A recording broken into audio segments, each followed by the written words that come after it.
Hola, hola, hola. We are back with another episode of The Exchange. Oh, El intercambio. el intercambio. Romina, ¿cómo estás? Yeah, I'm doing pretty good. Actually, next week, I don't think I've told you, but we have elections, presidential elections here. Very cool. So, yeah, the candidates are like pretty bad, but what can you do? Don't say that. They're listening. Yeah, we have to talk about that because we have our midterms this year, elections as well. ah, Interested to hear how it's going with you. Also, we promised the people an Easter episode, so we should think about what we're gonna what we're gonna do with that. We have Holy Week here, obviously going on now, and I'm sure you have some festivities in Peru. But anything that you've done to prepare for the election there? Have you educated yourself on the candidates that you're voting for? like last week and this week has been like the debates. So Mm-hmm. watching like the different proposals of what they're going to do. But yeah, like the candidates are like, and they are like candidates that have been, how do you say, like applying or I don't know, like many Oh times. yeah. They've So, um they've run probably run for it office many run times. like many years and they are still going and going. I know where your head was at applying. You got an interview. Yeah, yeah, yeah. So I gotcha. Cool, cool. By the way, for the community, for those who haven't seen our episodes, this is an informal way to really just connect with our community. It's part of our community at Bamboo. If you are learning a language, particular English or Spanish, and want to practice through conversation while having a cultural exchange, you're in the right place. This is just designed to give you some extra context to different cultures and practice your listening.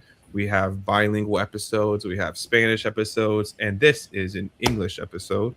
And so, yeah, thank you for joining. We got AB in the chat. Appreciate the shout out. And that leads us to our introduction. So, last episode, we discussed a little bit about the cultural differences between particular Peru, but Latin America and US work culture, particular selling yourself and being able to accurately um, account for your work from a Latin American perspective to a US or English speaking job interview. A lot of great feedback from that. We've been working with students and candidates, and we wanted to continue on in that section. So we have a surprise drop at the end of the episode for you, an update on what we're working on to help you out. But this episode is all about getting your level up for your English job interview, for your work style communication, and ultimately helping you improve your English so that you sound more fluent and ultimately will be able to get that job that you're looking to acquire. Romina, did I say everything that we wanted to say here? Do you have anything to add for that one? No, pretty much you said everything. We talked last episode about this mindset shift, so we're going to develop further in this episode. Hmm. Definitely, yeah. We're looking for a mindset shift. To start off, let me drop a little poll in the chat. Last episode, if you recall, we talked about how to use the first person I when talking about your specific work that you've completed instead of the collective we. So I have a poll. I'm just going to copy and drop it in the chat. If you are here live viewing and want to partake, it'd be a pretty fun way to let us know what you're viewing on your end, and we could also see what we are as well. So when you talk about your work, whether it's a job interview or to your boss or maybe even just a client, shout out to Noah in the chat. You're a YouTuber. What's up? When you say this about your work, we have usually I or we. What do you say? I'm putting it in the chat there. Do you say I or we? And then we'll also look at the answers. I'll give you three answers. Let me know what you're feeling. You say always say we. You don't want to brag. You always say I. You love yourself, or it depends on who's listening. Take a look there. Shout out to AC in the chat. Make sure you're safe while driving. You feel me?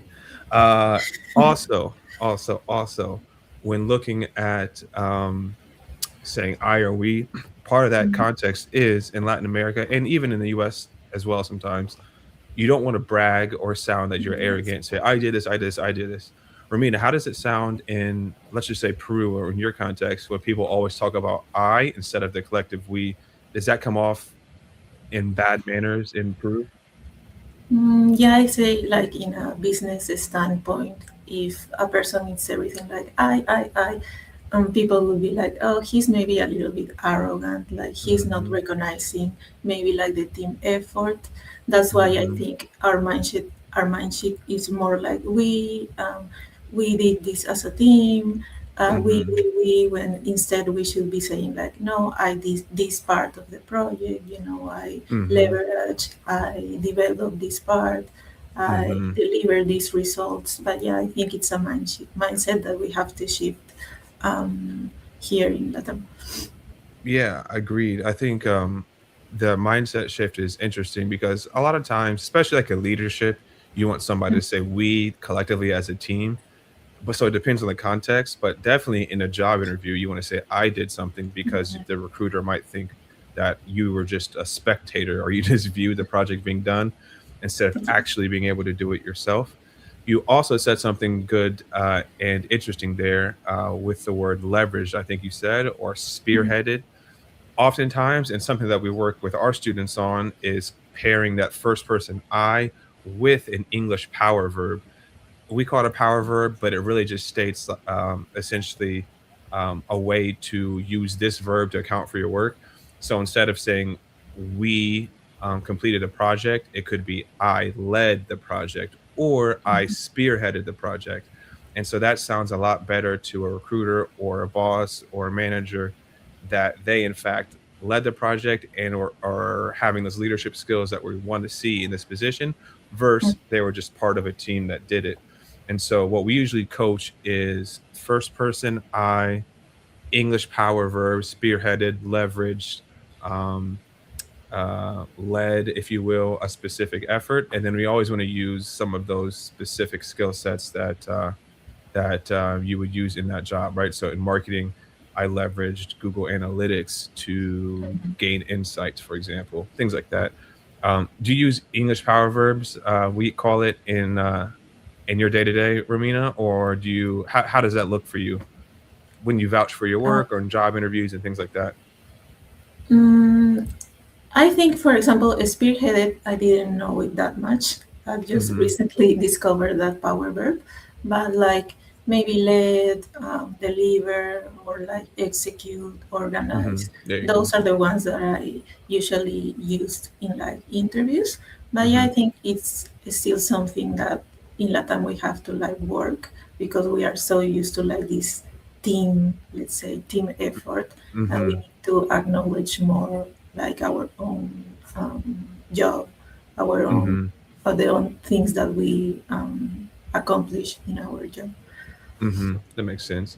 And then what about the reverse? What about somebody working, let's say someone from the United States or another English speaking country or time zone? What are Mhm. some things that you've noticed that those people do that don't necessarily mix well with your work style culture in Latin America? Mm, maybe like in one of my last roles that I worked with, it was like an agency from the United States. They were Hmm. like very on the meetings, like direct, like okay, let's start. Like we do Hmm. this, and here in Latam, it's more like you first about general stuff, maybe like Hmm. how's everyone doing, a little bit of a small talk, and then Hmm. you go to the like meeting per se, and then in the end maybe it's also like you stay for a little bit longer and maybe talk about, oh, what are you going to do on the weekend. And for example, in that case it was very like, okay, start here, finish here, like not Hmm. nothing like personal life. It was very like direct. Interesting. So yeah, there's a little bit more of a relationship aspect probably to start. Like, hey, how are you doing? What's up with the family? Uh-huh. Yeah. Everything good this week type vibe, as opposed to let's just get here and get to work. Uh-huh. Yeah, I've noticed that. I mean, even within the United States, there's a spectrum. Some people prefer the small talk first. Some want to get right down to business, you'll say. But that's interesting. So, do you take offense? Is it offensive when another person just gets right to work, opposed to having some of that more relationship building conversation at the start of a meeting? No, not really. I just like maybe find it a little bit strange, let's say. But then I got used to it, and I was like, oh, okay, it's the same. So I'm going You're to like, be very you're a direct. weirdo, but I'll still have a meeting with you. You think it's a little bit odd. Exactly. I No, got I you. adapt to the situation, and then, but it also like sometimes it's good because here in Latam maybe meetings like extend a little bit, Hmm. whereas in the US it's like okay, it's going to be 15 or 30 minutes, and it's like it ends like that, Hmm. very sharp. Whether as extending like for longer.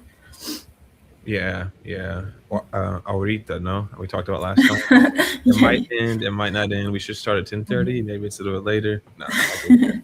Yeah. Yeah, so this is what we call the confidence clause, right? So you got to essentially think about how your work translates in the first person, portray that confidence to then effectively sell yourself in an interview.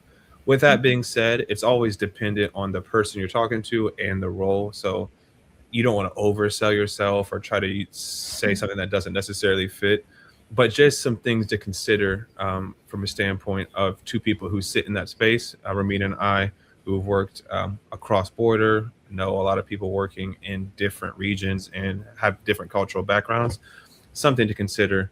And then if you really are working on your English, those first person power verbs are great ways to at least start off how you want to um, convey your work. So that's what I would say. Also, I touched on there earlier, or just in the last comment, it's important to think about how it works in reverse as well. We're talking from the English perspective, but there's also reverse. If you're doing business as an English speaker, you don't want to offend the people you're doing business with. Conversely, right? So think about that too. Maybe you don't want to get down to business. You want to connect with the person you're talking to Yeah. and see how things are going. And don't be a weirdo, like Ramina said. It's not good to start meetings off like that. With that being said, that's kind of what we were looking to discuss today. We have a couple exciting things. You might have seen it in our socials, but as a request from some of our students, some of our individual backgrounds, and the expertise that we bring to the table at Bammbuu, we wanted to provide a solution for those who are studying for job interviews in English and might be learning English or it might not be their first language. And so we call this the English Interview Accelerator or the Job Interview Accelerator for Bammbuu. So we want to show you a quick little snippet of what that might look like. I want to play a quick promotional video. This has not dropped yet. You get a quick preview. So if you like it, A drop it in the sneak chat. peek. Let us know what you think. A sneak peek. There you go, Ramina. Accompanying with that, we providing a free calculator for you to take a look. Say, hey, I think I'm good in English. I might be a B2, but am I really prepared for an interview? I might be a B1, but do I really know what the STAR method is or how to sell myself with the confidence clause? You might not know. We provided a free calculator for you to find that out. It's a URL that we will have. It's pinned in the description of this live stream. We'll also drop it in the chat and in our bio. Take a look at it. It takes 2 minutes to complete, and it'll tell you if you're ready to roll and what your next steps are. Here we go with the promo, and then we'll follow up a little bit later. Let's hope it works. Let me know. Give me a thumbs up if you could hear it, Romina. And here we go. Are you actually ready for an English job interview?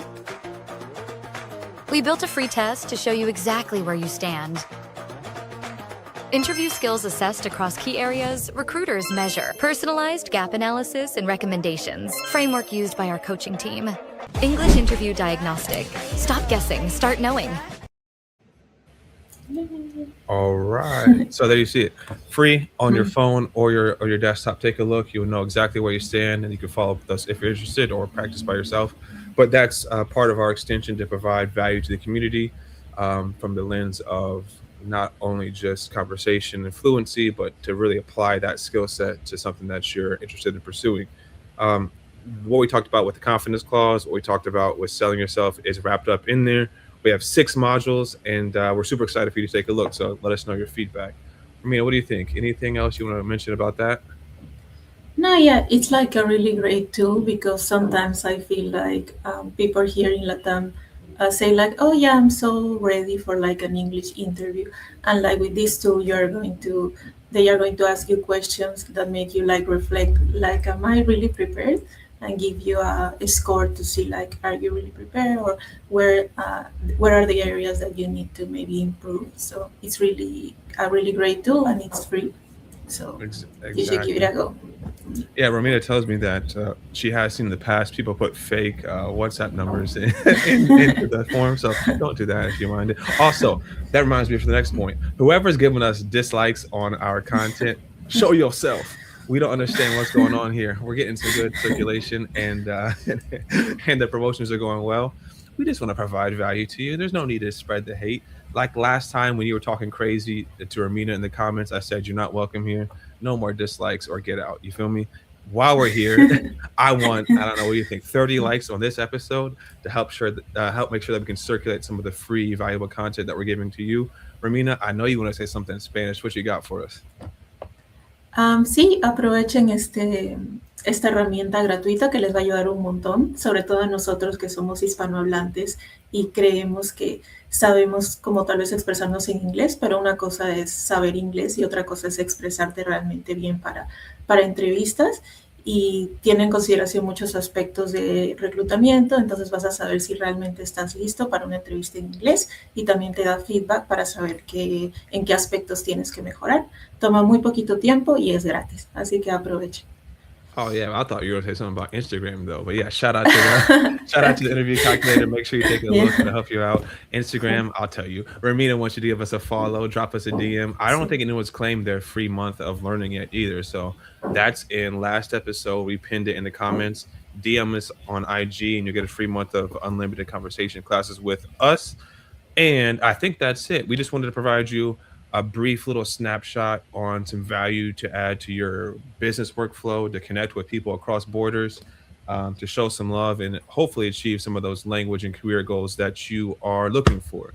With that being said, we appreciate it. We're back like we never left. We owe you a Spanish episode, like I said last time. We will do that. Ermina, anything for the people before we go? Maybe Sí, IG.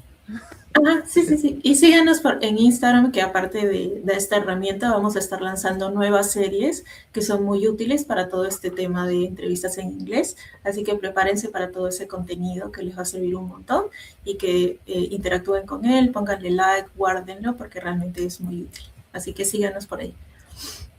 Great call. I actually forgot about that. I was even mentioning it. Yeah, we have a couple new series dropping next week. So you'll see it on our IG, you'll see it on our YouTube. Let us know what you think about it. We think it'd be valuable to you. Yeah, and then obviously we have the chat popping here with our poll. So we want to know in the business setting and talking about your work, do you use I or we or a mixture of both and why? After that, let us know if the confidence clause has helped you with some of your day-to-day communication. And I'll leave you with this. Like Ramina said, don't be a weirdo. Let's have good business meetings and connect with your people. Talk to you next time. Later. Appreciate it. Bye. See you on the next episode.